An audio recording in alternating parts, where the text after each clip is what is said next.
Welcome to OBDSync. I'm Jason, and in today's episode we're programming a side object module in a Holden VF Commodore.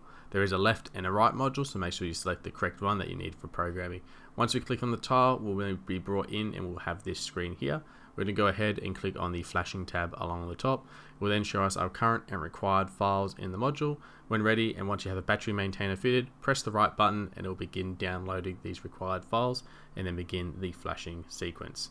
Very important to have that battery maintainer, simply because you don't want the voltage to drop down when performing any flashing actions.